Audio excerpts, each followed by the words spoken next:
Well, if you were with us last week, I talked at length about the Boy Scouts of America committing themselves to further undercut themselves, destroy themselves, because they announced the organization is going to change its name from Boy Scouts of America, BSA, to Scouting America. It's expected to take effect February the 8th of next year. People not happy about it, not one little bit, I can tell you that. This comes at a time when the organization celebrated its 150th anniversary and its 5th anniversary of allowing women, females, into the club, girls. No doubt that the once great organization is being destroyed by DEI and woke policies. Now, let me say this before I bring in my guest. I have no issue whatsoever with girls being in the BSA. Some towns, that's all that's available. You know, smaller communities, rural communities, no problem with that whatsoever. That's not why they're doing this. And here to speak with me now on this is from the American Principles Project, Terry Schilling. Terry, nice to see you. Thanks so much for having me. It's not about girls that have no alternative and go with the Boy Scouts. And look, that's been going on for years. Don't have a problem with that. Sometimes there's no alternative. And I'd rather have that girl out there enjoying scouting and learning how to tie 15 knots that I have no idea how to do it. I get that, and I'm all for that. This is not what they said. They said this is so you can be your genuine self, your real self. This is for transgenderism, from what I gather, Terry. That's what this is about. This is not about girls. Because, look, they need to be more diverse, they said in their announcement. You allowed boys for 115 years, obviously. You've allowed girls for the last several. How much more inclusive do we need to be? What is this genuine, true self stuff? You know what it is, don't you, Terry?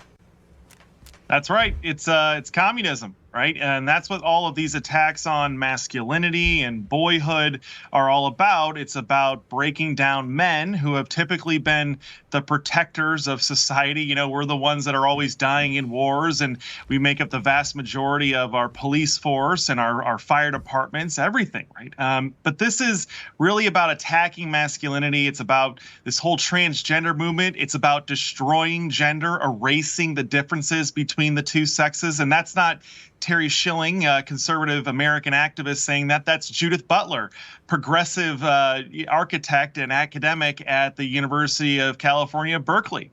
This was the goal of the transgender movement, is to take over amazing institutions and infiltrate and destroy them. Destroy the distinctions between men and women across the board. That's why it's showers, bathrooms, battered women's shelters, prisons. It's all of that, because if you can erase the distinctions where there are distinctions, you can fool a lot of people into a miserable life and destroying an entire country. That's what this fight's really about. And if you dare, I'm going to draw on something else that just happened here. If you dare speak up that being a man is good, that masculinity is good, as the Kansas City Chiefs kicker Harrison Butker just did at a college graduation over the weekend. The NFL is freaking out because he embraces masculinity, being a man, allowing his wife to stay home and raise the children. How dare they allow a conversation to be out there in public about traditional American families? I mean, we can't have that, Terry. We must shut that down immediately. At the Boy Scouts, at the National Football League, anywhere it gets out, we're going to contain it, right?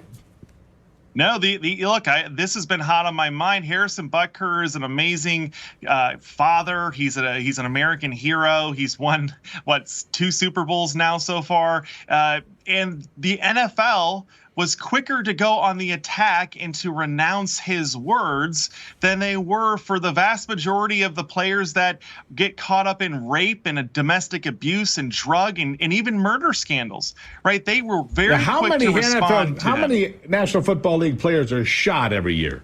Because they're out in places they should not be, at hours they should not be there, with a bunch of people they should not be hanging around with, getting shot, getting killed, getting maimed in violent things, like you said, accused of murder. How many times that happened?